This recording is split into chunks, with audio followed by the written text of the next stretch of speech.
Hello and welcome to the AP Top 25 College Football Podcast. I'm Ralph Russo, the college football writer with the Associated Press.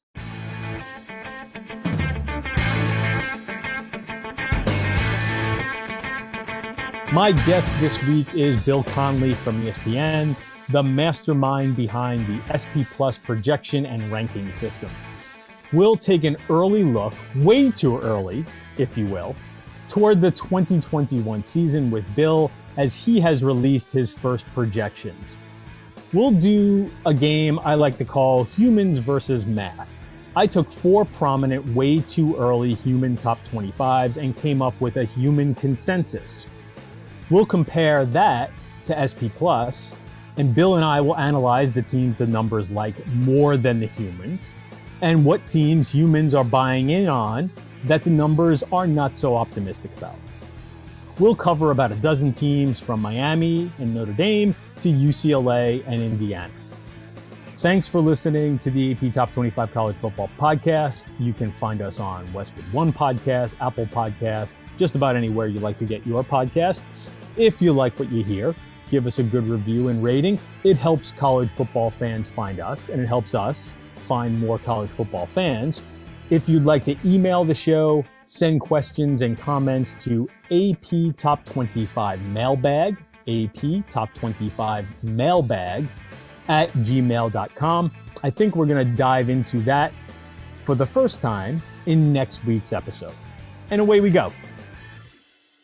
Joining me this week on the podcast is my friend, recurring guest, Bill Connelly from ESPN. He is the mastermind behind S&P Plus rankings, projection system that if you have listened to this show, you probably know Bill and you know the system because I refer to it a lot. Thank you very much, Bill, for joining me this week to talk about, well, I think it was 2 weeks ago you revealed the preseason SP Plus, right?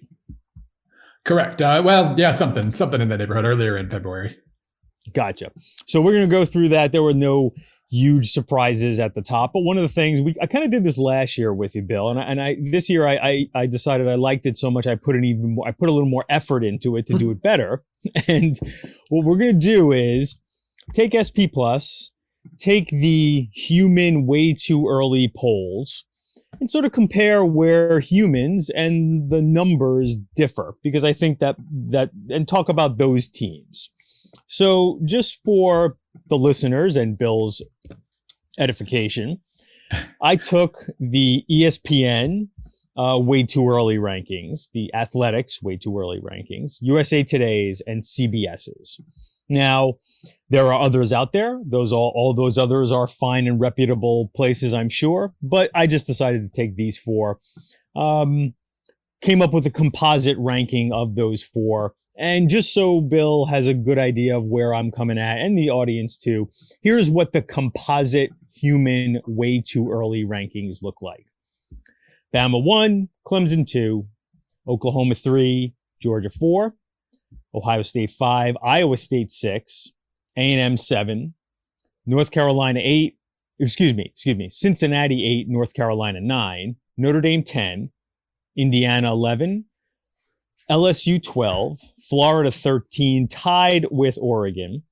15 is Iowa, 16 is Texas, 17 is Wisconsin, 18 USC, 19 Miami, 20, everybody's favorite Chanticleers, Coastal Carolina, 21 Penn State, 22 Washington, 23 Ole Miss, 24 Liberty, 25 Oklahoma State.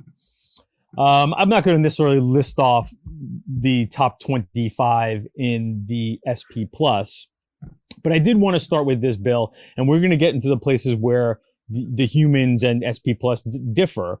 But I did want to ask this. I was just a little bit surprised that Alabama was number one in SP Plus because they had lost so much production. Did it surprise you at all when you're crunching your numbers?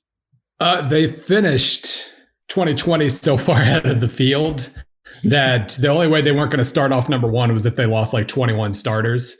I mean, that was pretty much it. They were, I think, between 7 and 8 points. My SP Plus is designed to be kind of an adjusted points per game figure, where it just kind of compares you how many points per game are you ahead of or behind the the average football team. And so at the end of last year, as I quickly try to pull this up without wasting too much time, at the end of last year, Alabama's rating was 35.6, plus 35.6, so 35 and a half points ahead of the average college football team in 2020. The number 2 team was Ohio State. Ohio State was at 28.2. So they were a touchdown and a half ahead of everybody else in the field. So, I mean, at that point, yeah, you're pretty much guaranteed to start the next season number 1 unless you lose like just every single starter. And Alabama lost a lot. They always lose a lot. They didn't lose that much. Right. So just in SP Plus, 3 components for the preseason. Returning production, not returning starters, but returning production. Recent results. So as Bill said, last year's results were so good that gave Alabama a big bounce, and also recent recruiting results, which is also a place where Alabama will score quite well. So, okay. So we're not particularly shocked that Alabama is number 1, that Clemson's number 2, that Oklahoma is number 3. But it is interesting to sort of find the places where, and I think maybe if you're the type of, and I'm not the type of person who's maybe a betting person, maybe you can find some odds, some decent odds, and maybe short selling or buying in on some teams where the numbers are more optimistic or the numbers are less optimistic than the humans, because often human opinion will drive some of those odds, though the numbers sort of go into those too. Let's start with places where SP Plus is more optimistic than the humans. And the number 1 here is one that I know people will probably be like, oh, come on, Bill, are you really going to buy into them again?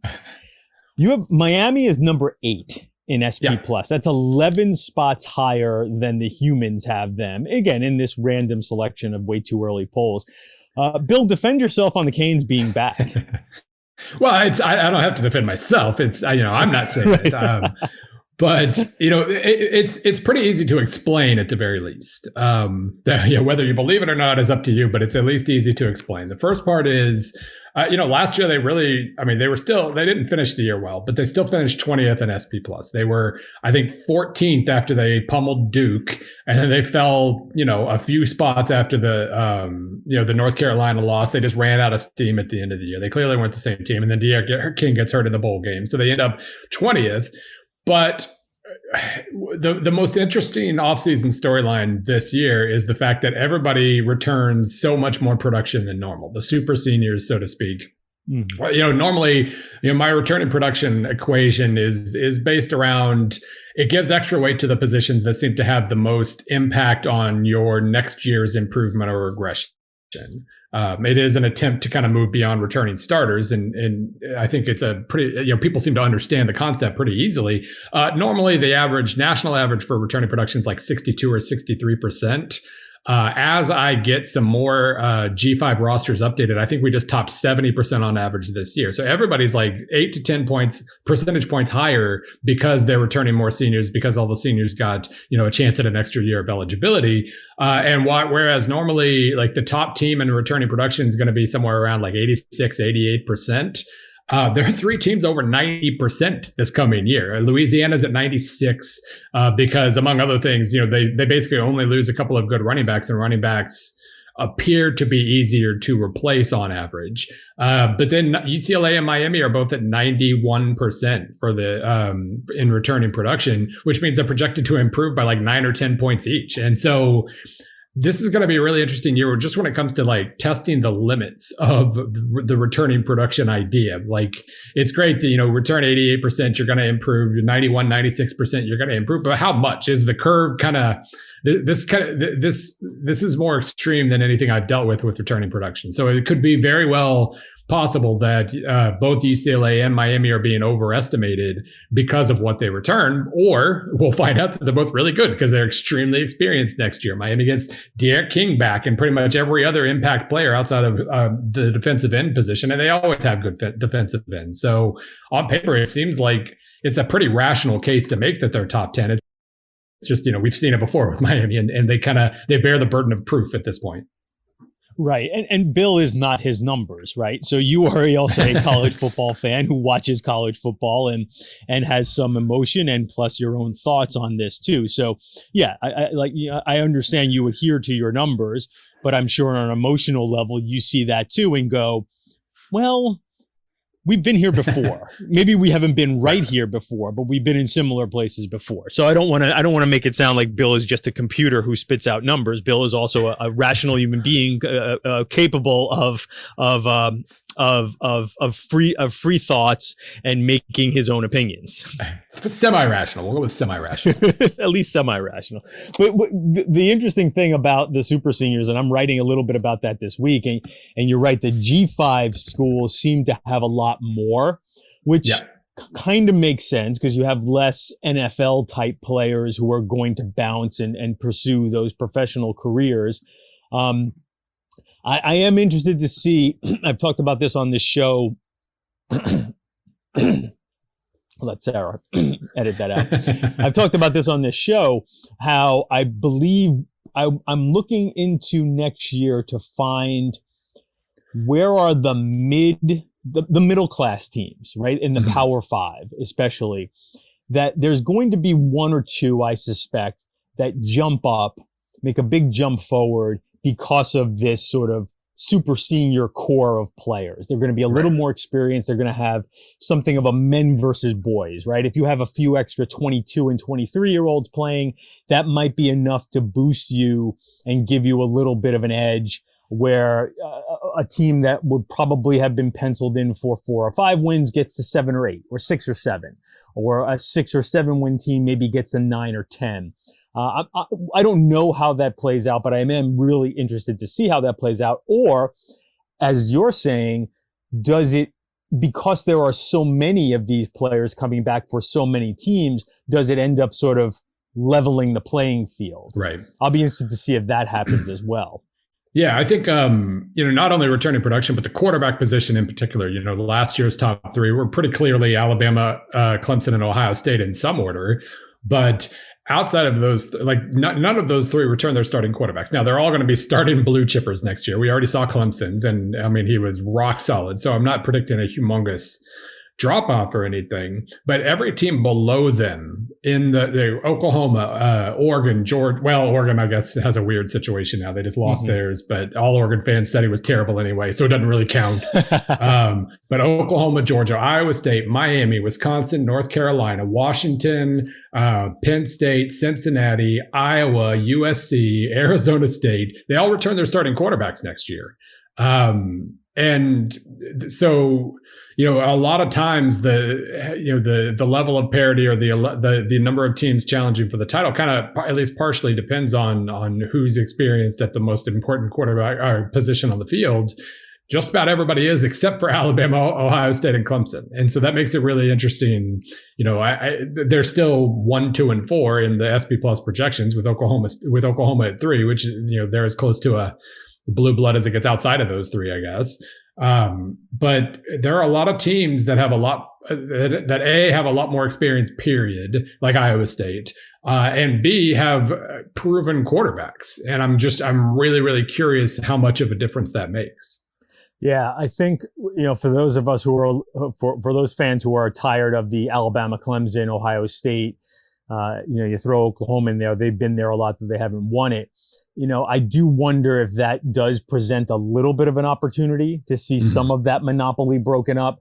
But my suspicion is those schools are recruiting at such a high level, even at that position, that we might be disappointed if we think that there is the fans that are looking for a fall off there might be a little disappointed. Yeah. You could make the case that maybe it makes them momentarily vulnerable. Like at a given point, maybe again, I'm not going to talk myself into Miami too much, but Alabama, Miami at the beginning of the year, Miami really is that experienced and has, if they don't drop off from a pass rush perspective, theoretically, they're going to have a lot to throw at Bryce Young, or I guess whoever ends up being the starting quarterback. So maybe that's an area of vulnerability. Their other major game early is at Florida, and Florida's starting their quarterback too. So that kind of washes out.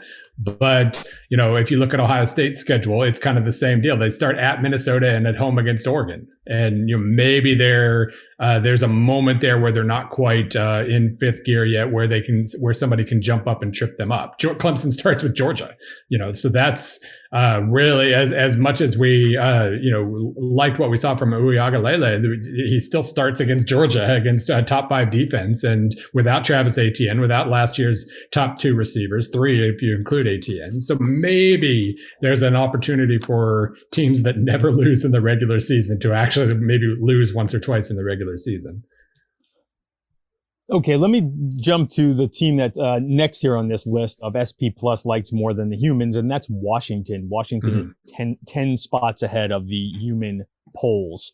But I want to talk about Washington in the context of the Pac-12 in general, because after Washington, Oregon's +9, Arizona State is +9. If I go a little farther down the list, UCLA and Utah are in the top 21, I believe it is, of SP Plus, but not ranked at all within the human way too early. So clearly, maybe this is an interesting year for the Pac-12. Maybe this is a year for the Pac-12 to sort of regain a little of the shine that it has been lost. It's been a punching bag over the last couple of years. It hasn't gotten a playoff team in several years. Maybe this is a year to change the fortunes of the Pac-12, whether it be Washington or Oregon. So I want you to touch on Washington, but maybe talk about the Pac-12 in general. Yeah, I think, and first of all, Oregon, as soon as Shug transferred, the ratings were finalized, when I released them in early February. But if I put them out again, if I updated them tomorrow, Oregon would be closer to 10th or 11th. So they kind of fell back toward where the composite has them. But still, Washington's higher, Oregon's a little bit higher, Arizona State, UCLA, all those teams are higher. The main thing, and again, this is, we're going to find out the limits of returning production perhaps this year, because if you look at the returning production rankings that I put out, and this was at the end of January, like I said, it's never stopping. Rosters are getting updated and everything else. But at the end of January, UCLA was 2nd, Washington State was 5th in returning production, Utah was 8th, Oregon was 9th, Arizona State was 11th, Colorado was 12th, Washington was 15th. I number one, I'm counting these as returning production, like I would a normal team, but in Washington's case, it's returning production from a 4-game season. So that makes it a little weird. We'll see if those 4 games gave them the quote unquote experience that a 12-game season would. But at the same time, I think because those seasons were so short, Pac-12 teams, very few guys left. The seniors wanted a real senior season, and it seems like a higher percentage of them came back in the Pac-12. So, I can kind of, now that Oregon probably isn't actually in the top 5, if I were to rerun the projections, I can kind of justify where most of these teams land, because, Washington was finished last year 19th. They returned just about everybody. So they're, where did they end up? 10th, I guess, or 11th. Now they're 10th if Oregon fell. So I can kind of justify that. I can definitely justify Utah being a top 20 team. They're a top 20 team most of the time. They actually don't get a ton of returning production credit compared to some of these other teams. Although I guess they get Charlie Brewer in, so that balances out. But they're always a top 20 team or something very close to it. So I can justify that. I can justify Arizona State because their offense should be absolutely dynamite. We already know they've got Jaden Daniels, but then suddenly they had the best running game in the country with 2 guys I hadn't even heard of before the season started, and Rashad White and the freshman Trey Adams, or I don't remember how you say it now, but all these teams being projected in or around the top 25 kind of makes sense. Like I said, with UCLA, they returned almost literally everyone from last year's squad, and they were a team that improved last year on paper, lost, all their losses were by 3 points or so. They're a team that on paper seems like they could jump up. It all makes sense, but the funny part about this is, it might be that nobody notices that the Pac-12 is better because they still might not have a national title contender, because that's really the silliest possible way to judge a conference.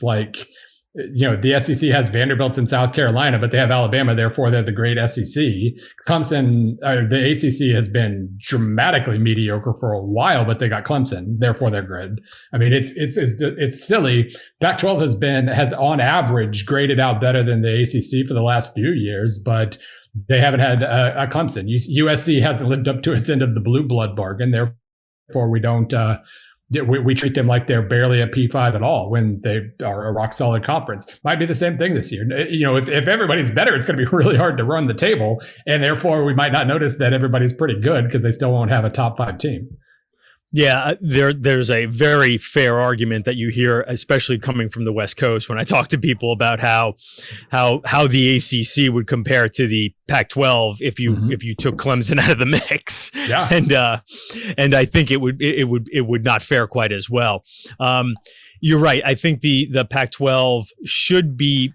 There still is a matter of the Pac-12. Should be better, and that will make for more. Like you can have the same kind of parity. You can have parity in depth, but if you can also tell when the teams it's mediocre parity, or it's, hey, these teams are pretty good and they're knocking each other off parity. Yeah. Now, sometimes that will get lost in the records because, again, if teams are just knocking each other off, the records might not look as good. But I do think the Pac-12 over the last couple of years, it's not necessarily been a high quality of parity.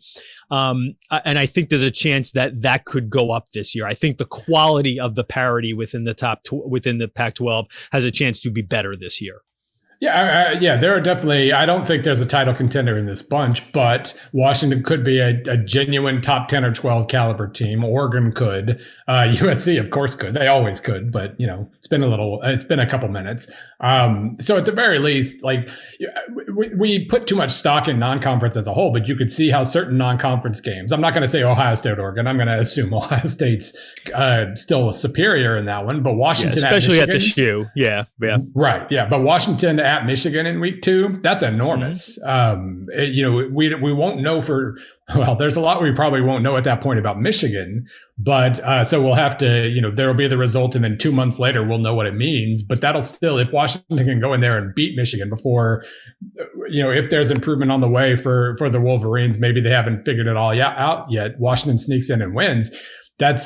It's silly to say that would completely change perceptions of the Pac-12, especially since people don't like Michigan all that much. But it would, I think, help a lot. It would certainly improve perceptions in that regard. USC, who does USC have? Notre Dame, of course. They got BYU, I guess, but they don't have an early P5 game. So we'll see what people think of that. But yeah, Washington, Michigan might be the most important game on the schedule in that regard, or at least Oregon can't lose to Ohio State by 45. Let's put it that way.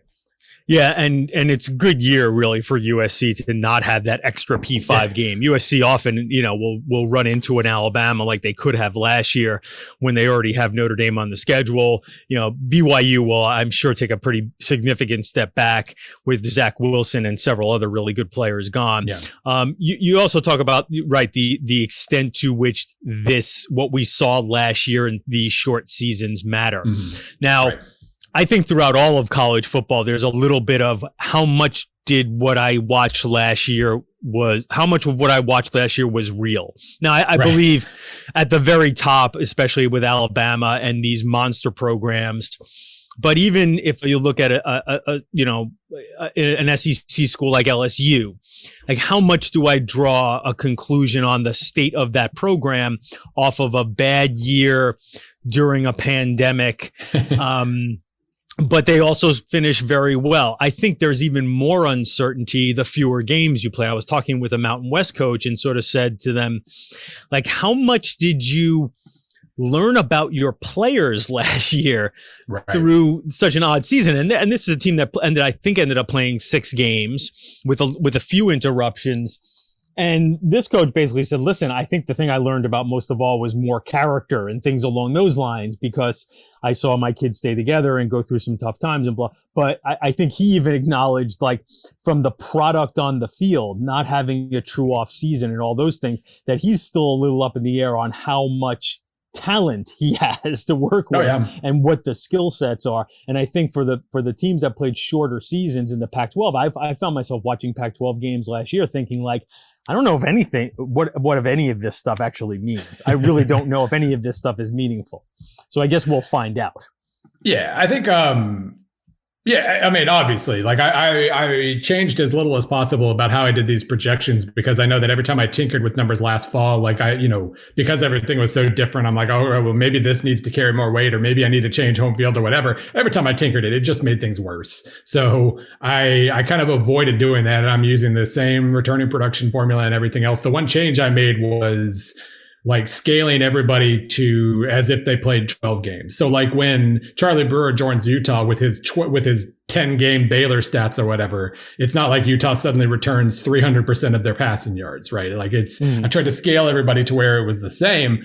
But otherwise, I just sent the boat out into the water like I normally would, and we'll see exactly what it means that Washington returns all of its production from a 4-game season. Like it's hard for me to guess what that means. I mean, I know what we saw. Like I love lots of their defensive players. They look like just the eye test said that this is a good defense, and it'll probably be an even better defense next year. Oregon, they were able to.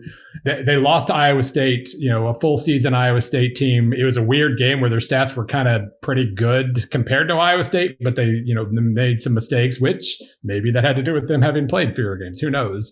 But just physically, they looked like a similar football team. So maybe that's a good sign. But yeah, I mean, it's after coming off of the strangest reality bending season that we've seen, we don't really know what that means moving forward.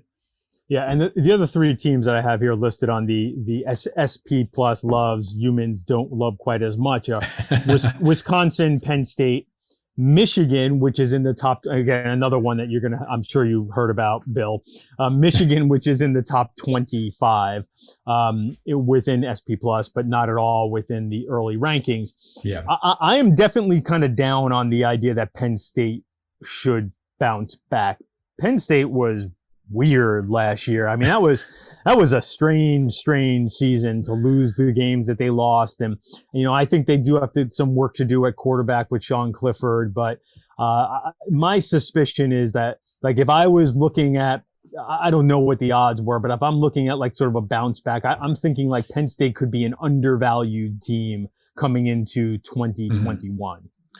Yeah, it's funny. I mean, all 3 of those are Big Ten teams, but they are all SP Plus likes them for all for different reasons. Starting with Wisconsin, for instance, I'll end with Penn State, but starting with Wisconsin, they played 7 games. They scored over 40 points 3 times. They scored under 10 points 3 times.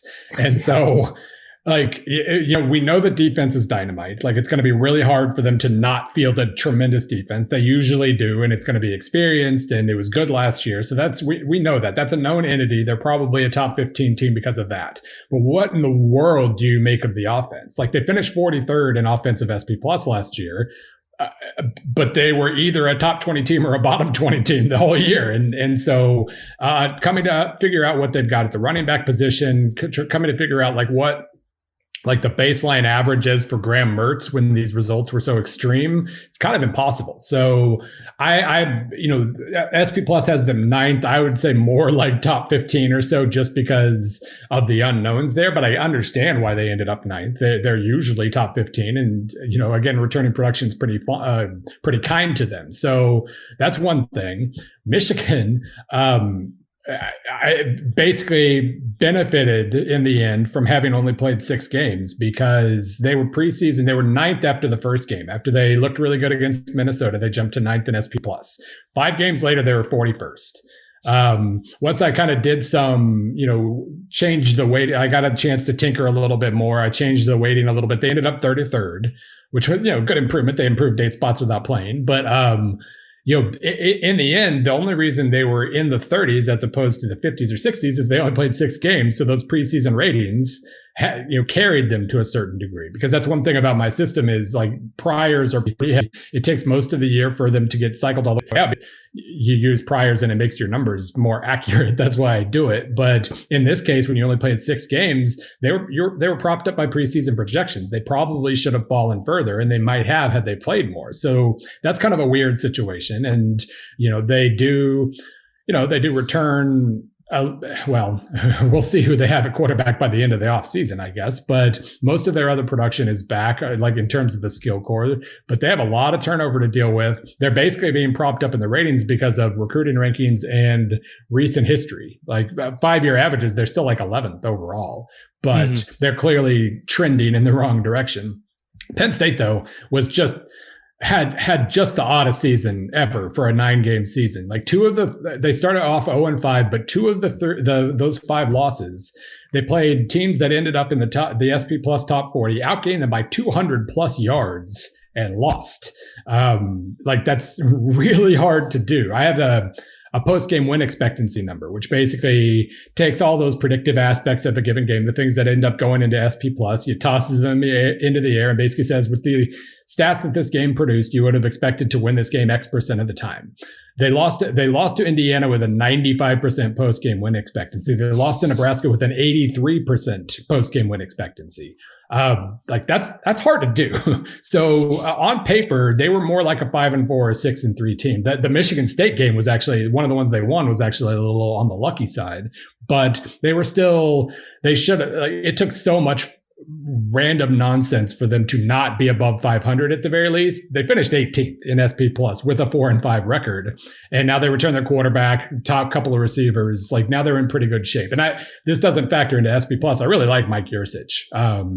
You figure if he doesn't go to Texas last year, it's quite possible he goes to Penn State instead last year. And so they picked him up this year. Mike Yurcich offenses, they score points, period. They gain yards and they score points. And so you figure if they suddenly can get back up into the top 15 or so on offense, they're probably top 15 on defense as well. And that's a top 10 team right there. Yeah, you're right. SP Plus does not factor in coaching changes, and that'll be an interesting part of Michigan's deal. Michigan just brought in a bunch of young guns, a bunch of guys under 40 years old to try to change the trajectory of Jim Harbaugh's program, and we'll see how that works out there. So here's what I'm going to do. We went through the teams that SP Plus likes a little more than the humans. I want to take a very quick break, and then we'll come back and talk about some of the teams that SP Plus is a little more pessimistic than the humans. And there's a couple of very notable teams on here. Talking with Bill Connelly from ESPN. We'll be back right after this. Hey, all podcast consumers, Rich Eisen here. So often, aspiration comes from inspiration, with titans of industry being those torchbearers. With guests from the world of news, business, sports, and entertainment, my new show is going to give you their most in-depth first-hand stories that focuses on the humble beginnings and humbling moments that we can relate to in our own lives. The podcast is called Just Getting Started, with me, Rich Eisen. Listen on Apple Podcasts or wherever you get your shows.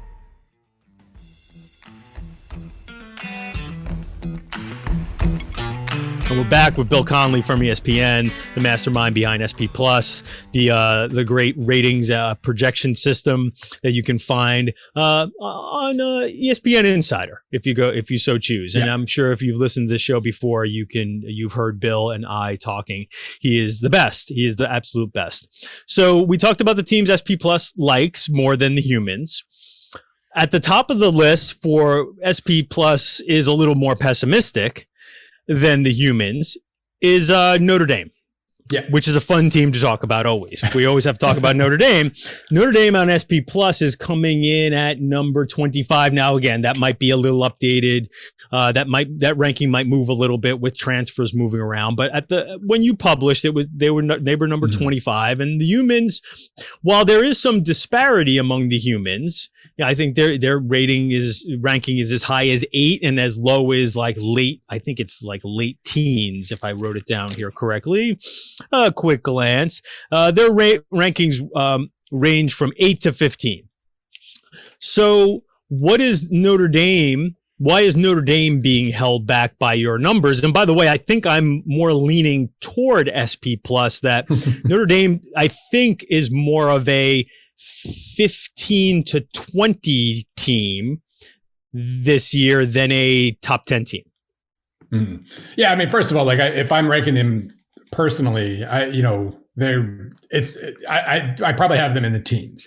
And honestly, from an SP Plus perspective, they haven't ranked lower than 19th since 2014. So they're probably, the ceiling's probably a little higher, but a couple of things are dragging them down. Number one, as we were talking about earlier, they actually have to replace their starting quarterback, and almost nobody directly above them does. So that's a huge piece of it right there. Like if everybody else has experience at quarterback and you don't, that's going to be a disadvantage for you. The other part is, Notre Dame fans will just tell you, well, they're so low because SP Plus hates Notre Dame. It always hates Notre Dame. Well, two things. I always have 2016 to push back on. We were just talking about Penn State finishing in the teens with a losing record. That 2016 Notre Dame team that went 4-8 finished 18th. On paper, like they lost every game close. On paper, SP Plus saw them as more of a 7-5 or 8-4 team against a good schedule, and so that will always be my trump card. That alone shows you that SP Plus doesn't hate Notre Dame.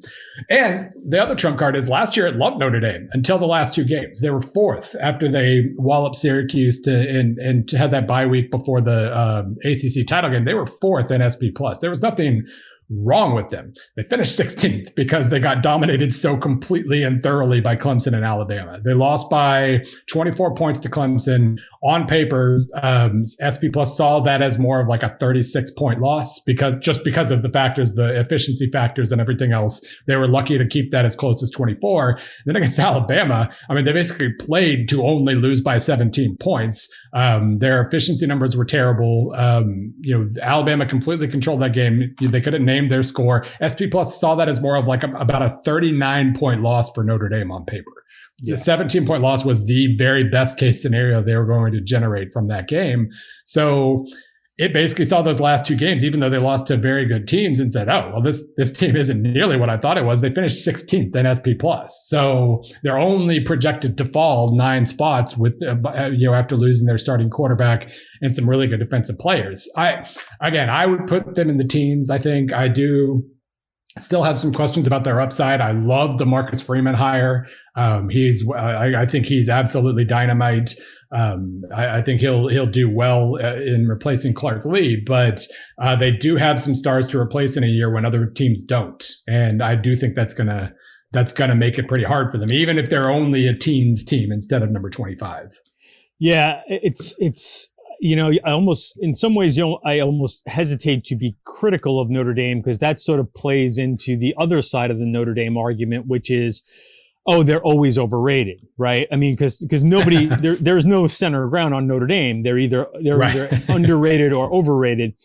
And my sense of them is, as great as that program has been over the last 4 or 5 years, and Kelly's gotten it to a tremendous place, the healthiest it's been since the Lou Holtz era, they don't recruit quite at the level that Alabama, Ohio State, Georgia now, Clemson, and which is no shame because really nobody else recruits at that level. Right. So that produces a little more volatility. Like it's a little harder for Notre Dame to just churn out 10, 11 win seasons. So I sort of mentally, jot down for them.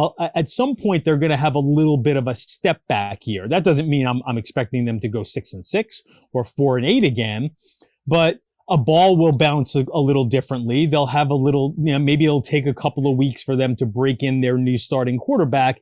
And all of a sudden at the end of the year, you're 9-3. Or if things really go poorly, you're 8-4. Like, I just think that that's still part of Notre Dame's DNA, where you could have a year where you slip back to 9 wins. And I look at it this year and think, yeah, maybe that's this year. I could kind of see it maybe being this year. But listen, Kelly's done a great job. They have recruited really well, and they could absolutely prove me wrong. Yeah, and their schedule, by the way, is fascinating. Like they're, using just the win probabilities that come from these SP Plus ratings, they're at 68% or higher in each of the first 3 games. They're 66% or higher in each of the last 4. But then in between, there's a 5-game stretch where it's 33% against Wisconsin, 44% against Cincinnati. And again, if they're in the teens and not the 20s, then they're slight favorites in that one. But that's what these numbers say: 33%, 44%, against Virginia Tech, 45 against USC, and 40 against North Carolina. Basically, they'll probably be 3-0. They'll probably finish 4-0. And that middle 5-game stretch will completely and totally define whether this is a setback season, whether it's a semi-disappointing 9-3 or whatever. That middle stretch is just one potential loss after another.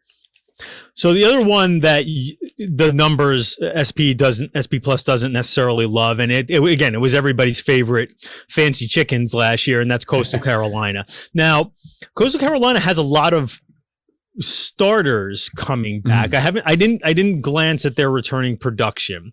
I know in talking to Jamie Chadwell, he thinks they're primed for another big year, especially with the quarterback coming back. So what do you think factors into Coastal being a top 20 team according to the humans to start next season, about 2021, and in the 30s, top 40 team for SP Plus? Is this just sort of like, well, they're a Sun Belt team and that's sort of the way it goes? Yeah, part of it is they ended up returning more guys than I had documented on January 31st or whenever the production, they ended up with a couple more. So they were 21st in returning production. They'd probably be more like 15th if I ran them again. And then, by the way, I will run all this again in August, so that'll all get updated. But so yeah, there might be a little bit low just because of that. But the other thing is basically when you don't recruit at a top 20 level, it's just really, even when you push a boulder really hard, far up the hill, it becomes pretty hard to keep it there. And so basically what SP Plus sees is a team that was 25th last year, very good, returns a good, solid amount of production, but doesn't have any sort of history of top 25 seasons beyond 2020. And is a Sun Belt team and therefore recruits at a top, whatever that is, 80 or so level. Obviously, they got Grayson McCall is much better than his recruiting ranking. Likely and highly at receiver, much better than the recruiting rankings. They've put together an overachieving cast, but basically what SP Plus sees is a team that it's really, really hard to keep to maintain that level. Maybe your injuries luck is a little worse, just all these things that could come up. Now, all this said, they're projected 37th, though. That's terrible. They're overrated or they're underrated, all that. They're favored in 11 of 12 games. Projected favorite. Buffalo will be interesting. At Appalachian State will be obviously really hard, but otherwise, even as a top 40 team, they could be 11-1 very easily. So it's only, which if they're 11-1, they're an AP top 25 team. And so it's only sort of calling them overrated. And in another way, it's saying, yeah, they'll finish where the voters probably think they will. So, right. It goes back to a thing I like to point out all the time. Voting whether it's the AP poll or the poll is sort of a reward system, right? It's votes come in based on results, whereas SP Plus is a forward projecting rating. Is a power rating that is used to project what comes ahead. It's a little different animal when it comes to this rankings and SP Plus. So that gives you the framework there. I'm also of the opinion this is also definitely not scientific, but just as you said, it's hard to have a special season 2 years in a row. Right. Not most programs aren't Alabama and Clemson. They don't just knock out 10, 11 win seasons. So when I see a Coastal Carolina, my default on them is a couple of those games that went well last year won't go as well. That's not to say they might not win the Sun Belt again or have another very good year and maybe even be in the top 25 or sort of in and out of the top 25. But it's just hard for schools at that level to reproduce these really special seasons. So I would expect Coastal to take a little bit of a step back, and we'll see what that step back really looks like. Again, are they an 8-4, 7-6 team, or a 7-5 team, or are they, another 9 or 10 win team that sort of flirts with the top 25 and knocks out another Sun Belt title? We'll see. But I think it's just safe to assume in general, and this goes for Coastal and even a lot of the teams, and we'll get to one next, in the middle tier of the P5. After you've had a special year, it's hard to reproduce that, which leads me perfectly to Indiana. Indiana is about 16 spots below S&P compared to the Human polls have them borderline top 10 going into next season. SP Plus has them a little bit out of the top. Now, again, the numbers, maybe the production numbers might change a little bit depending on transfers and things like that. SP Plus has them out of the top 25. But again, I'm sort of with that because I see an Indiana team that last year won some games that it needed a little good fortune, doesn't recruit at a super high level.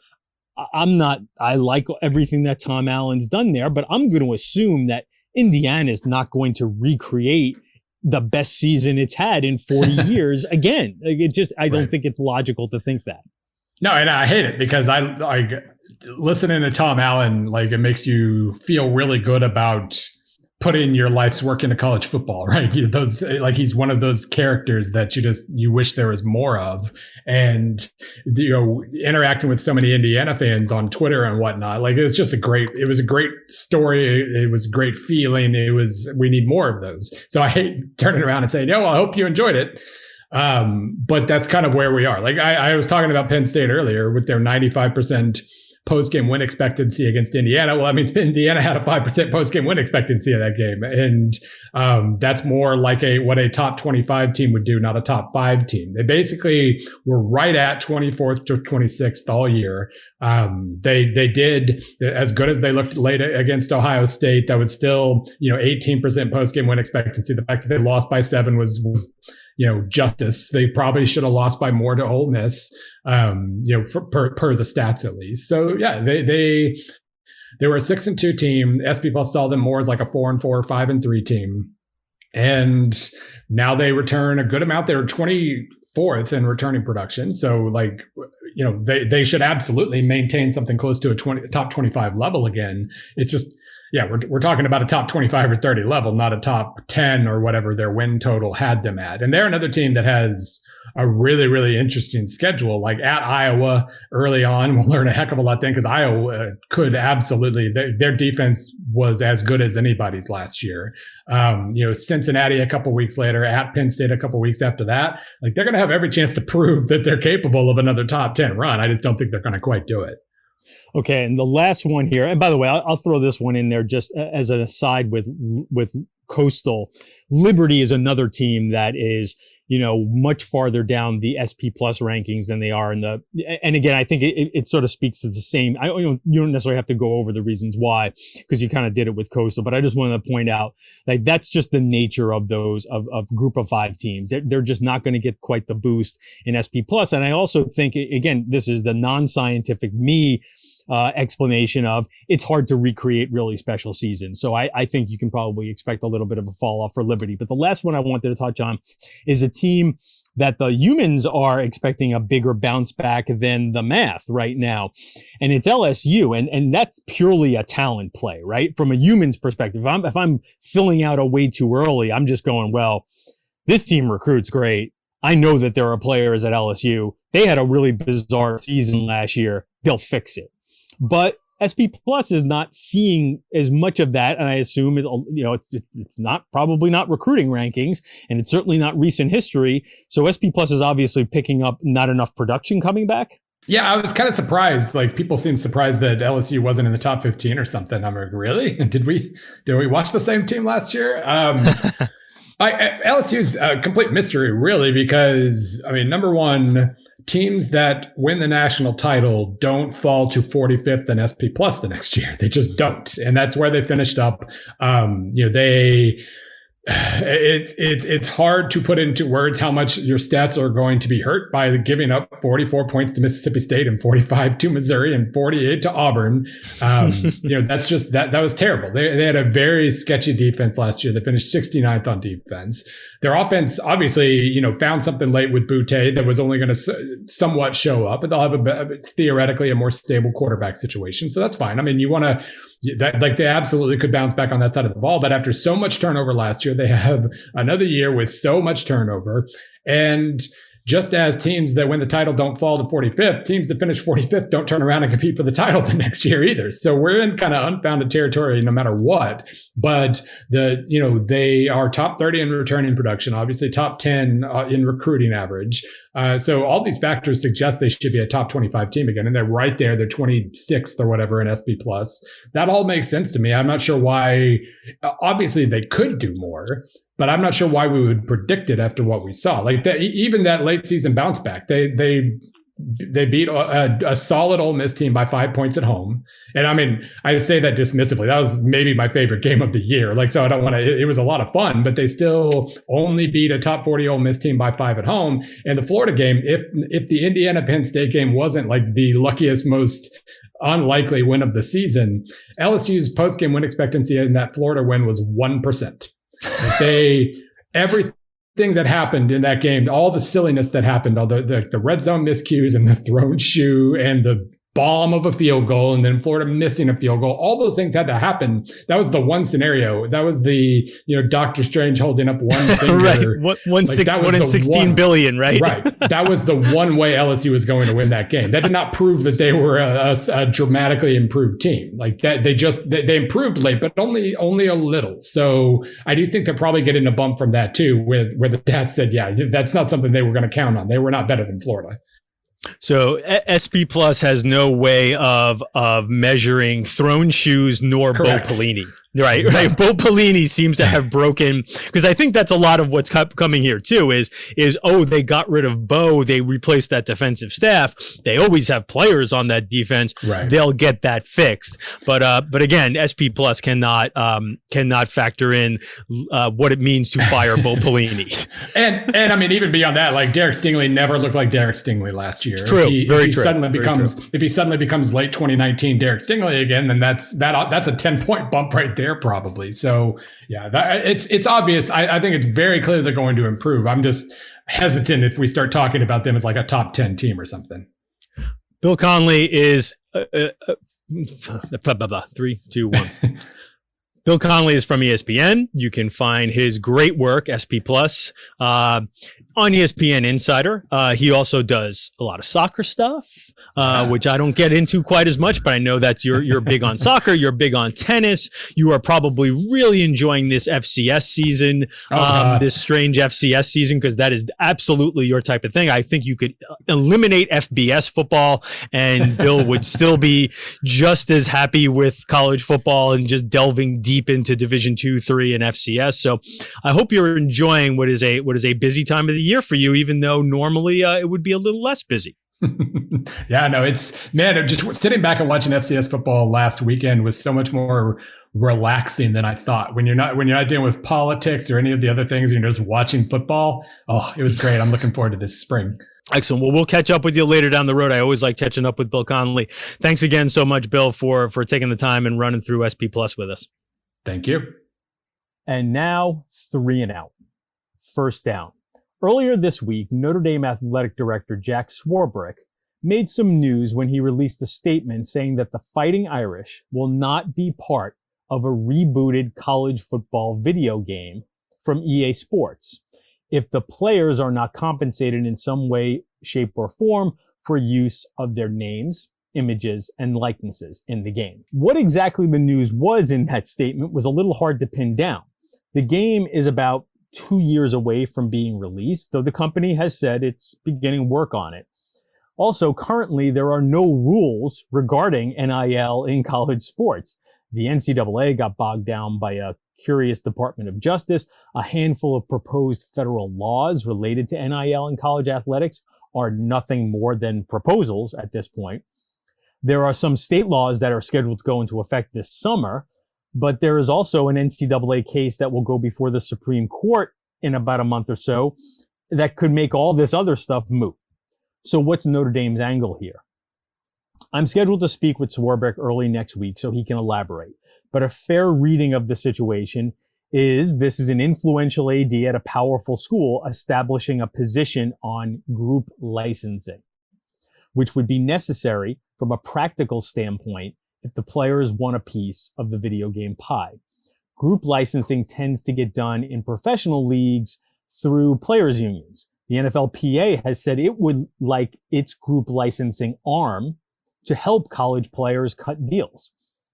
Proposed NCAA rules wouldn't specifically stop the players, college players that is, from making group licensing deals, but they would put up a barrier between the schools and the players to prevent a financial agreement involving both. Other ADs, including North Carolina's Bubba Cunningham, have suggested the NCAA got it backwards. Cunningham believes the NCAA should allow group licensing with the schools involved, but be more restrictive about letting third parties pay the players for endorsements. I'm not sure if Swarbrick's stance matches Cunningham's exactly, but his statement is an acknowledgement that the power of the school's brand, plus the players' individual brands, has the potential to be good for both sides.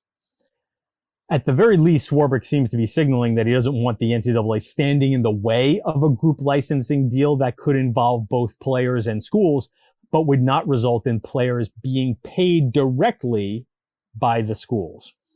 I know that's a lot, but you got all that? Second down, some transfer portal updates. Oregon quarterback Tyler Shuck is headed to Texas Tech, where it looks as if he's got a pretty good path to a starting job. Plus, Sonny Cumbie arrives as offensive coordinator for the Red Raiders after some time at TCU. He will attempt to boost an offense that hasn't been what fans in Lubbock have grown accustomed to during their first two seasons under Matt Wells.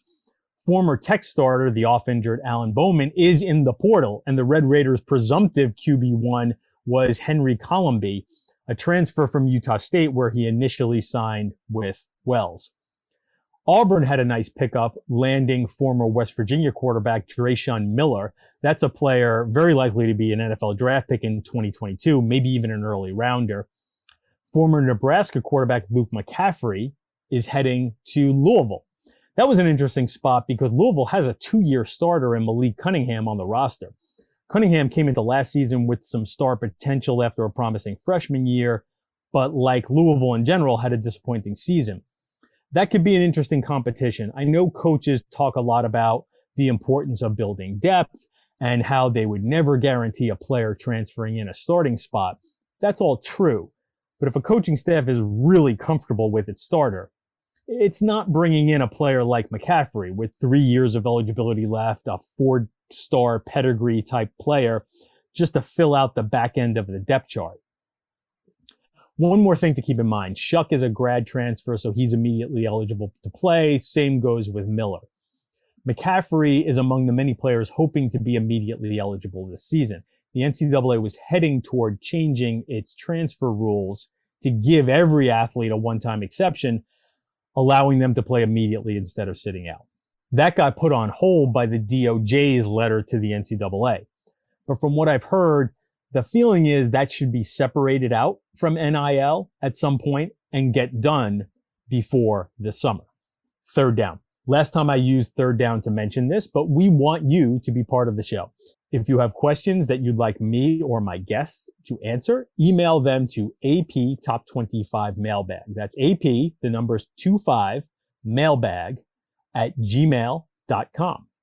We'd love to hear from you on all topics college football, serious or silly.